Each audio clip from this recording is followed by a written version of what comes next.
Hello guys, this is Nitin Agrawal है, CGL rank previous year. और आज हम बात करेंगे जीएस स्ट्रेटजी के बारे में। आप में से कई साथियों ने मुझसे मैसेजेस वगैरह किए थे कि आप अपना जीएस का अप्रोच हमारे साथ शेयर कीजिए कि आपने जीएस को किस तरीके से देखा। तो आज का जो सेशन है उसको हम 3-4 बड़े बड़े क्वेश्चंस में डिवाइड करेंगे। सबसे पहला क्वेश्चन जो होगा हमारे सामने वो होगा कि क्यों जीके बहुत ज़्यादा इंपॉर्टेंट अब हो गया है। सेकंड क्वेश्चन जो हम डील कर रहे होंगे वो ये होगा कि जीएस को हम किस तरीके से कुछ टुकड़ों में बांट सकते हैं अपनी ईज़ के लिए, और फिर उसको कैसे अप्रोच किया जाना चाहिए। तीसरा क्वेश्चन जो हम डील करेंगे वो होगा कि PYQs जो प्रीवियस ईयर क्वेश्चंस हैं उनको किस तरीके से यूज़ किया जाए, और मॉक्स को हम कैसे यूटिलाइज़ कर सकते हैं जीएस में एज लेने के लिए। और इसके अलावा जो मिसलेनियस इधर उधर की बातें होंगी हम उन पर थोड़ा सा बात करेंगे। तो सबसे पहले स्टार्ट करते हैं कि जीएस क्यों इम्पॉर्टेंट हो गया है, खासकर एसएससी सीजीएल के नए पैटर्न में। तो मैं आपको 2-3 पॉइंट्स बताता हूँ, आप उससे समझ पाएंगे कि क्यों ये ज़रूरी है। सबसे पहले तो बात करते हैं इसका वेटेज।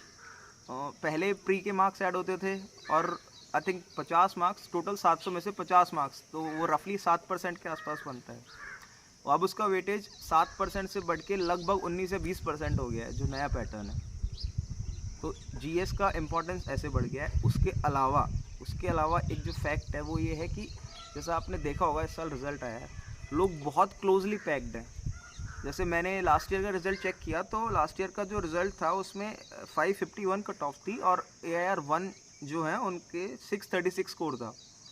तो लगभग 80-90 मार्क्स का जो था ये स्प्रेड मिला हमको। लेकिन इस साल हम अगर पोस्टल असिस्टेंट वाली पोस्ट हटा लें तो 310 से लेके और 370 के आसपास तक है, यही स्प्रेड है। और जबकि वैकेंसीज आपको पता है कि लगभग 6000 की कंपैरिजन में 18000 है, इवन PA को हटा के। तो जो स्प्रेड 90 मार्क्स का होता था वो अब 60 मार्क्स में आ गया है। तो लोग बहुत क्लोजली पैक्ड हैं।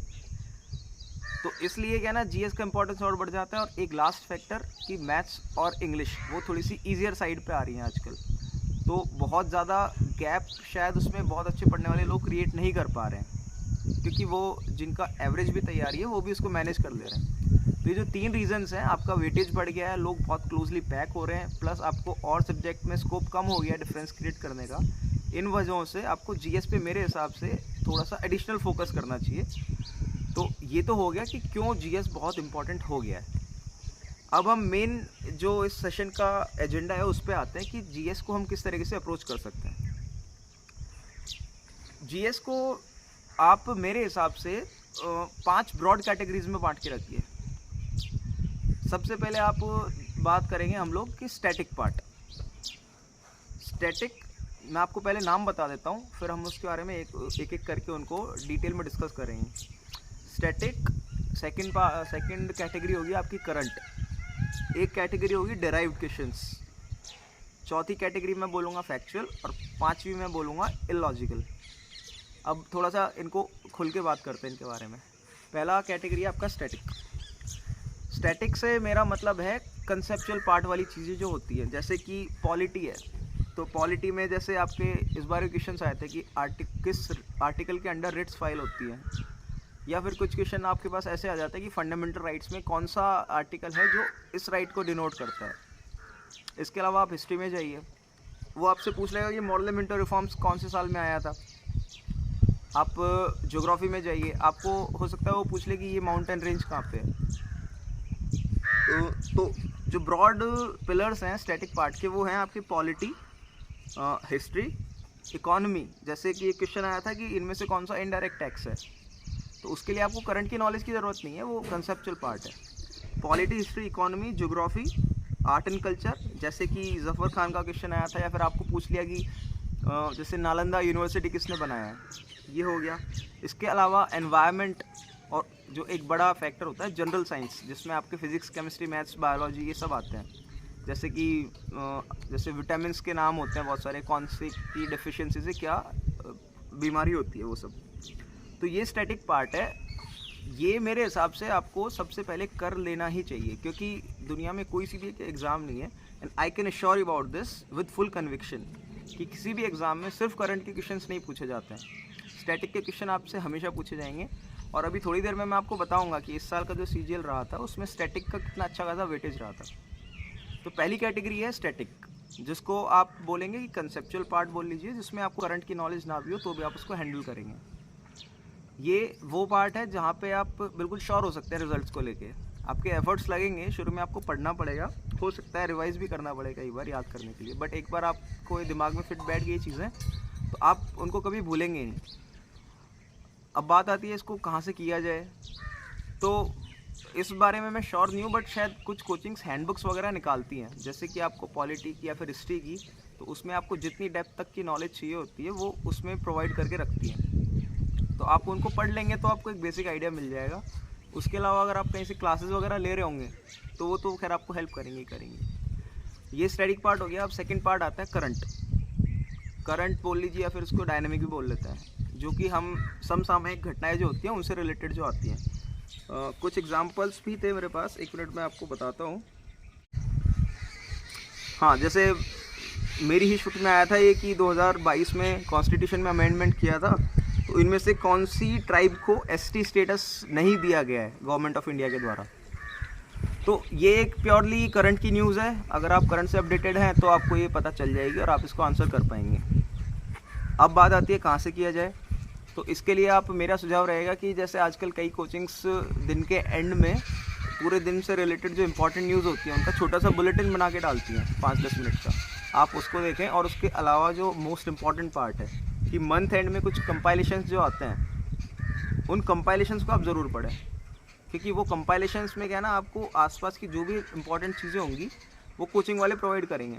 और ऐसा नहीं है कि उसके लिए आपको कोई सब्सक्रिप्शन की ज़रूरत पड़ेगी, आप कहीं से भी ऑफलाइन स्टोर पे भी जाके उसको ले सकते हैं। तो मंथ एंड सब जो कंपाइलेशंस हैं वो आपकी करंट पार्ट को एड्रेस करेंगे। ये दो मेन चीज़ें। इसके बाद जो थर्ड कैटेगरी है जो थोड़ी सी कंफ्यूजिंग लग सकती है आपको, वो है डिराइव्ड वाली। अब इसको मैं डिराइव्ड क्यों बोल रहा हूँ, मैं आपको उदाहरण देता हूँ। जैसे कि मान लीजिए एक स्टैटिक का क्वेश्चन आया कि जब वेबल प्लान आया था उस टाइम गवर्नर जनरल कौन थे। अब ये एक स्टैटिक पार्ट का क्वेश्चन है, लेकिन इससे आप ये डिराइव करिए कि कुछ इम्पॉर्टेंट टाइम पे वो गवर्नर जनरल पूछ रहा है, तो आप जो मेन गवर्नर जनरल्स थे, जैसे कि मॉडल मिंटो रिफॉर्म्स के टाइम पे कौन था, या फिर मॉन्टेग चेम्सफोर्ड रिफॉर्म्स के टाइम पे कौन था, या फिर गांधी इरविन पैक्ट के टाइम कौन था। तो आप क्या ना, स्टैटिक की जो न्यूज़ है जो आपने पढ़ी है, जो इन्फॉर्मेशन जो पढ़ी है, उससे डिराइव कर करके इससे एक लेयर आप डीप में जाके कुछ पढ़िए। और हो गए एग्जांपल्स, जैसे मान लीजिए कि किसी लाहौर सेशन की बात आती है, तो आप लाहौर सेशन तो उस टाइम पढ़ रहे हैं, उसके अलावा आप है ना कुछ और जो इंपॉर्टेंट सेशंस हैं, कराची सेशन हो गया या फिर कोई भी हरीपुरा त्रिपुरी कोई भी सेशन हो गया, उससे रिलेटेड आप पढ़िए। तो जो स्टैटिक में आपने पढ़ा है आप उससे डिराइव करके कुछ एक लेयर और डीप जाइए। सिमिलरली करंट में होगा, करंट की भी चीज़ें हैं, उससे भी आप कुछ डिराइव करके आएंगे। जैसे कि मैं आपको बिल्कुल लेटेस्ट एग्जांपल देता हूँ। अभी बिपर जो है साइक्लोन चल रहा है, आपने न्यूज़ में इसके बारे में पढ़ा है, ठीक है। बिपर जो है साइक्लोन आ गया, कि इसका नाम किसने दिया, आपने ये भी पढ़ लिया। अब आप इसी से डिराइव्ड कुछ और चीज़ें पढ़िए। जैसे मैं आपको बोल सकता हूँ कि साइक्लोन में कुछ अलर्ट्स इशू होते हैं IMD के द्वारा, तो कितने टाइप के अलर्ट्स होते हैं। आप उन अलर्ट्स के अलावा ये जान सकते हैं कि जो लास्ट साइक्लोन आया था वो कौन सा था। या फिर आप इसके थोड़े से कंसेप्चुअल पार्ट को पढ़ सकते हैं कि साइक्लोन में जो होता है, जो आई बनती है, उसमें लो प्रेशर होता है कि हाई प्रेशर होता है। तो जो करंट की न्यूज़ है वो न्यूज़ एक चीज़ है, आपको उससे एक इन्फॉर्मेशन मिल रही है, लेकिन आप उससे एक लेयर डीप जाके उससे रिलेटेड जो चीज़ें हैं उनको पढ़ लीजिए। जैसे कि आपने न्यूज़ पढ़ी ओलंपिक्स के रिगार्डिंग, कि ओलंपिक्स में ये कंट्री ने टॉप किया है। आप ओलंपिक्स के साथ साथ जो विंटर ओलंपिक्स है, फिर पैरालंपिक्स जो है, आप उनके बारे में भी थोड़ा सा पढ़िए। ये कैटेगरी होगी डिराइव्ड वाली। अब जो एक बड़ा इशू अराइज हो सकता है वो ये है कि हम कितना डीप जाएं, क्योंकि ऐसे तो हम बहुत गहराई में भी जा सकते हैं कि आप पढ़ते ही जाइए, लेयर खोलते ही जाइए। तो यहाँ पे आपको हेल्प होगी कि ज़्यादातर जो कंपाइलेशंस मिलते हैं वो इस चीज़ को रखते हैं, और आजकल आई थिंक यूट्यूब पे भी कुछ टीचर्स क्लासेस वगैरह ले रहे हैं। तो थोड़ा सा क्या ना, आपको उन पे इस बात पे ट्रस्ट कर लेना चाहिए कि वो जितना पढ़ा रहे हैं शायद उससे ज़्यादा गहराई की आपको ज़रूरत नहीं है जाने की। क्योंकि अगर ऐसे करते जाएंगे तो आप कुछ ही चैप्टर्स पढ़ेंगे, कुछ ही टॉपिक पढ़ेंगे और उन पे ऊपर PhD कर लेंगे, जिसकी आपको कोई ज़रूरत नहीं है। तो स्टैटिक वाला पार्ट हो गया, करंट वाला हो गया, और एक ही डिराइव्ड हो गया जो आप स्टैटिक और करंट से दोनों से डिराइव करके पढ़ते रहेंगे। अब ये कैटेगरी आपके हार्डवर्क के ऊपर डिपेंड करती है। जैसे कि आप पढ़ रहे थे मॉडर्न हिस्ट्री, अब किसी गवर्नर जनरल का जिक्र आया तो आपने क्या किया ना, लगे हाथ जो गवर्नर जनरल थे इंपॉर्टेंट जो बुक के एंड में मिलते हैं, आपने उनको रिवाइज कर लिया। अब जब नेक्स्ट टाइम वापस किसी गवर्नर जनरल का जिक्र आएगा, आप उनको वापस रीड करेंगे तो आपको उनमें से कई नाम पहले से याद हो चुके होंगे। तो ये जो कैटेगरी है डिराइव्ड वाली, इसमें से आप खींच के जितना आप एफर्ट डालेंगे ना, उतना आप अपने स्टैटिक में ले आएंगे। किस तरीके से कि आपने बार बार गवर्नर जनरल पढ़ लिए, तो फिर एक टाइम ऐसा आएगा कि आपको ज़्यादातर जो इंपॉर्टेंट गवर्नर जनरल है वो याद हो चुके होंगे। तो आपका जो स्टैटिक पार्ट है, जिसको स्टैटिक कैटेगरी में बनाया ना हमने, वो इन्फॉर्मेशन उस कैटेगरी में आके रुक जाएगी, क्योंकि आपने इतना एफर्ट उसमें डाल लिया है। और वहाँ पे ही डिफरेंस क्रिएट होगा, क्योंकि जितना आप उसमें एफर्ट डालेंगे उतना आप अपना जो स्टैटिक वाला कैटेगरी, जिसको मैं बॉक्स ऑफ श्योरिटी बोल सकता हूँ, box of surety as in जहाँ पे आपने एफर्ट डाले, आपको चीज़ें याद हैं, तो आपको डेफिनेटली रिवॉर्ड्स मिलेगा। तो आपकी कोशिश ये होगी कि उस कैटेगरी से जितना मैं इधर खींच के ला पाऊँ स्टैटिक में और करंट में पढ़ के, वो मैं करूँ। 3 कैटेगरी के बाद चौथी कैटेगरी आएगी फैक्चुअल पार्ट की। फैक्चुअल पार्ट का एग्जांपल मैं आपको देता हूँ। जैसे इस साल सीजीएल में भी आया था कि जैसे आपको 2011 सेंसस के रिगार्डिंग कुछ डेटा पूछ लिया, पॉपुलेशन पूछ ली, सेक्स रेशियो पूछ लिया, या फिर ये पूछ ली कि शायद पूछा भी था एक एग्ज़ाम में कि सबसे कम या सबसे ज़्यादा लिटरेसी रेट कौन से स्टेट में है। अब ये वो चीज़ें जो बिल्कुल फैक्चुअल हैं, लेकिन ये ऐसे फैक्ट्स हैं जो स्टैंडर्ड फैक्ट्स हैं। जैसे मेरी शिफ्ट में एक क्वेश्चन आया था कि मुंबई से थाने जो ट्रेन चली थी पहली, वो कितने किलोमीटर चली थी। या फिर एक और उदाहरण मैं आपको देता हूँ। जैसे एक दोस्त ने मुझसे डिस्कस किया था कि हवा महल में कितनी खिड़कियाँ हैं। अब कोई गिनने तो बैठा नहीं है, लेकिन ये कुछ ऐसे फैक्ट्स हैं जो बड़े स्टैंडर्ड फैक्ट्स हैं। ऐसे ही पॉपुलेशन ऐसा डेटा होता है जो 10 साल में एक बार होता है, तो उसका डेटा 10 साल तक आपको मिलेगा। तो ये फैक्चुअल पार्ट वो है जहाँ पे ऐसे फैक्ट्स हैं जो आपको पता होने चाहिए, और ये आपको किसी भी स्टैंडर्ड, जैसे लूसेंट ज़्यादातर लोग फॉलो करते हैं, उसमें शायद मिल जाएंगे। इसमें ज़्यादा कुछ है नहीं करने का, इसमें आपको रटनी पड़ेंगी चीज़ें, क्योंकि कुछ पार्ट हमेशा हर एग्ज़ाम में रटने का होता है। अब बचती है 5वीं कैटेगरी, जिसको आप बोल सकते हैं इलॉजिकल। ये वो कैटेगरी है जिसकी वजह से लोगों में सबसे ज़्यादा जीएस का खौफ रहता है, क्योंकि इस कैटेगरी के जो सवाल हैं उसको आप समझ नहीं पाते कि ये क्यों आए हैं या फिर इनको कैसे टैकल करना है। तो इनको टैकल करने का सोर्स है एमएमजी। एमएमजी का मतलब है मेरे हिसाब से मंदिर, मस्जिद, गुरुद्वारा। आप भगवान के पास जाइए और प्रार्थना करिए कि आपका टप्पा सही हो जाए। लेकिन एक चीज़ दिमाग में रखिए कि इवन आप सही नहीं भी करते हैं इस पार्ट को, तो भी बहुत कुछ लूज़ आउट नहीं करेंगे आप, क्योंकि इस पार्ट से डिफरेंस क्रिएट नहीं होगा। अब ये हो सकता है कि जो चीज़ आपको इलॉजिकल लग रही है वो किसी लड़के को कहीं से लॉजिकल लग रही हो, बट मोर और लेस लोग सेम चीज़ें पढ़ते हैं। तो जो चीज़ें आप नहीं कर पाएंगे एक सीरियस अच्छी स्टडी के बाद, वो ज़्यादातर लोग नहीं कर पाएंगे। तो आपको उससे पैनिक होने की ज़रूरत नहीं है कि है ना कि यार मैंने नहीं किया, मैं बहुत पिछड़ जाऊँगा। ये वो लास्ट वाली कैटेगरी इलॉजिकल। तो ये 5 कैटेगरीज थी जिसके बारे में हमने डिस्कस किया। अब मैं आपको थोड़ा सा ये दिखाता हूँ कि स्टैटिक का कितना बड़ा रोल है।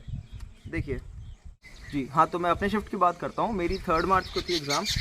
अब देखिए उसमें एक क्वेश्चन है कि इसमें से कौन से आर्टिकल के under high court writs issue करता है। ये स्टैटिक पॉलिटी है, ये पता होना चाहिए। इनमें से कौन सा बिल राज्यसभा में इंट्रोड्यूस नहीं हो सकता, स्टैटिक पॉलिटी। एक आया था कि 1787 में एक लॉ वॉल्यूम और टेम्परेचर रिलेटेड, ये भी जनरल साइंस का स्टैटिक पार्ट है। आप देखेंगे 3 मार्च का तो आपको एक क्वेश्चन पता चलेगा। उसके अलावा देखिए एक और आया था कि इनमें से कौन सा आर्टिकल जो है वो that gives Indian citizen the right to use any restaurant, road और पब्लिक प्लेस। आगे इन्हीं फंडामेंटल राइट्स वाला स्टैटिक पॉलिटी पार्ट है। तो मैंने निकाल के देखा तो 3, 4, 5, 6, 7, 9 से 10 क्वेश्चन आपके स्टैटिक में है। स्टैटिक का मतलब जिसको आपने अगर एक बार अच्छे से पढ़ लिया तो आपको डैम श्योर रिवॉर्ड्स दे के जाएगा। जैसे एक बिल्कुल आसान क्वेश्चन था कि which of the following is an indirect tax. तो आपको सिर्फ ये पता होना चाहिए कि डायरेक्ट टैक्स और इनडायरेक्ट टैक्स में फ़र्क क्या है। आप इकोनॉमी के बेसिक्स पढ़ेंगे तो आपको शायद वहाँ पे ही कवर हो जाएगा। इसी तरह एक मेरे दोस्त थे, उन्होंने भी एग्ज़ाम दी थी, उनकी शायद 7 मार्च को थी, देखिए हाँ 7 मार्च को उनका एग्ज़ाम था। उनका एक क्वेश्चन था कि इनमें से कौन एडवोकेट जनरल अपॉइंट करता है एक स्टेट का। इसके लिए आपको कोई करंट की नॉलेज की ज़रूरत नहीं है। उसके अलावा ऐसा यूनिट से रिगार्डिंग क्वेश्चन आया था कि इनमें से कौन सी unit, I think column match करने वाला था, कि कौन सी यूनिट किससे मैच होगी, किस क्वांटिटी से, या फिर जैसे कि आई थिंक टेम्परेचर जैसे केल्विन से मैच होता है, इस तरीके से। इवन 7 मार्च में भी अगर आप स्टैटिक को उठाएंगे तो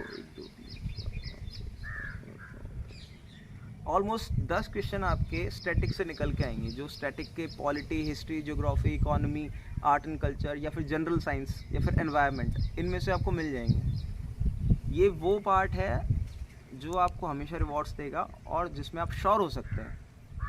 तो इसलिए मैं बार बार बोल रहा हूँ कि आप शुरुआत जब कर रहे हैं तो स्टैटिक पार्ट अपना स्ट्रॉन्ग कर लीजिए। और स्टैटिक की सिर्फ यहाँ नहीं है, इवन आप सिविल सर्विस में भी जाएंगे तो आपको पता चलेगा कि ज़्यादातर लोग स्टैटिक पार्ट के भरोसे ही रहते हैं वहाँ पे, क्योंकि करंट बड़ा, जैसा आप जानते हैं, बहुत डायनेमिक होता है, बड़ा अनप्रिडिक्टेबल होता है। क्योंकि कई बार वो लोग बहुत दूर की कुछ चीज़ें पूछ लेंगे या फिर कुछ बहुत डेप्थ में भी पूछ लेते हैं, तो आप उसके बारे में श्योर नहीं हो सकते। तो इसलिए मेरा बड़ा आपसे अनुरोध रहेगा कि आप स्टैटिक पार्ट जो है उस पर ध्यान दें। और ये जो 4-5 कैटेगरीज बनाई हैं, आप इस तरीके से कंपार्टमेंटलाइज करें उनको कि स्टैटिक, करंट, एक डिराइव्ड, उसके अलावा एक फैक्चुअल और एक लॉजिकल।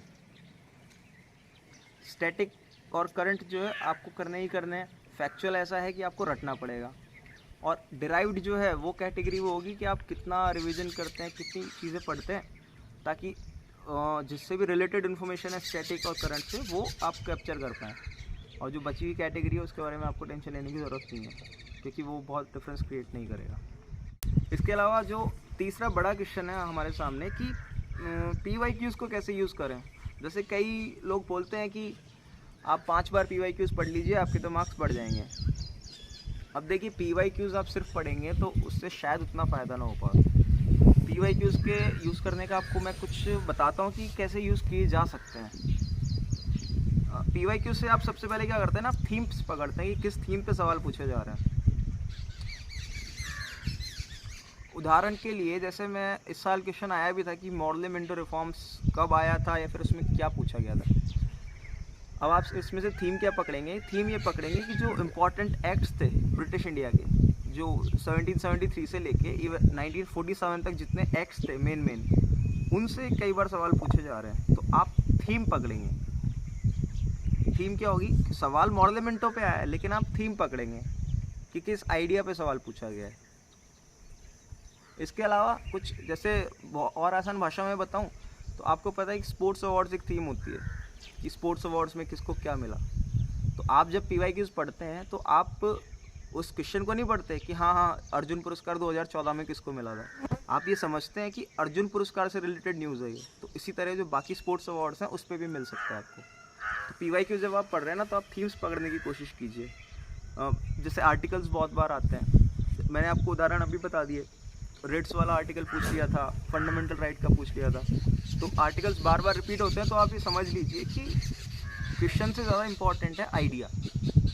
अगर आज आपको आर्टिकल 15 पूछ लिया तो ज़रूरी नहीं है ना कि अगली बार 15 पूछेगा, हो सकता है वो अगली बार आपको आर्टिकल 25 पूछ ले। तो पहले आप थीम्स पकड़िए उसका, उस पर काम कीजिए। उसके अलावा जो चीज़ है वो तो रिवाइज़ करिए ही करिए। जैसे आपको मॉडल मिंटो का मैंने एग्जांपल दिया, तो मॉडल मिंटो का क्वेश्चन आया है, आप PYQs कर रहे हैं तो मॉडल मिंटो को तो पढ़ ही लीजिए कम से कम। थीम्स पकड़ेंगे आप डेफिनेटली, लेकिन ऐसा ना हो कि थीम्स पकड़ने के चक्कर में आप ये सोचो कि अरे यार मॉडल मिंटो तो आ चुका है तो ये तो आएगा नहीं, इससे रिलेटेड बाकी चीज़ें पढ़ लेते हैं। नहीं, जो आया हुआ है उसको तो पढ़ना ही पढ़ना है, ये तो बिल्कुल फंडामेंटल बात है। आपको करना ही है कि उसको पढ़ लिया और उसका आइडिया पकड़ के थीम पकड़ ली उसकी कि क्या करना है। और इसके अलावा जो चैप्टर्स आपको लगते हैं, जैसे कि ऐसा यूनिट का चैप्टर आया, कुछ 1-2 क्वेश्चन आए, तो ऐसा यूनिट की बाकी चीज़ें पढ़ डालिए।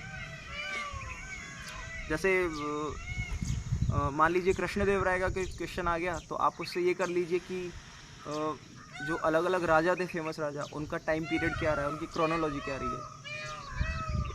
तो PYQ सिर्फ पढ़ेंगे तो शायद उतनी हेल्प ना हो, लेकिन अगर आप जो PYQs आए हुए हैं उनको पढ़ेंगे प्लस उसका आइडिया पकड़ के बाकी चीज़ें पढ़ेंगे, तो क्या होगा कि अगर वो थीम रिपीट होती है तो आपको उससे रिलेटेड जो चीज़ें हैं वो आप पहले से आपने पढ़ी हुई होंगी, तो चांसेस है कि आप उसको बना के ले जाएं।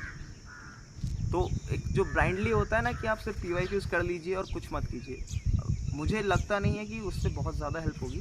आपको थोड़ा सा स्मार्ट बनना पड़ेगा कि आप PYQs पढ़िए, जो क्वेश्चन आया है उसको पढ़िए, उसके अलावा उससे रिलेटेड जो थीम है आप उस पर थोड़ा सा फोकस कीजिए। इस तरीके से आपको PYQs काफ़ी हेल्प कर सकते हैं। जैसे एक और मैं एग्जांपल्स आपको दे सकता हूँ, जैसे एस्टिमेट्स कमेटी का एक क्वेश्चन आया था। आई थिंक एस्टिमेट्स कमेटी कब फॉर्म हुई थी या फिर उसका कंपोजिशन क्या रहता है, ऐसा कुछ था।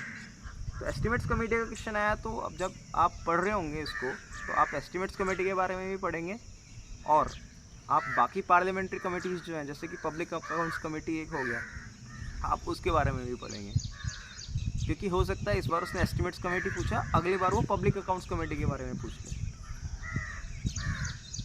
तो इसलिए जो पूछा गया था उसको भी पढ़ना है और उससे रिलेटेड जो आप समझ सकते हैं ना कि ये कहाँ से उठ के आया सवाल, उस पार्ट को भी एक बार पकड़ लेना है।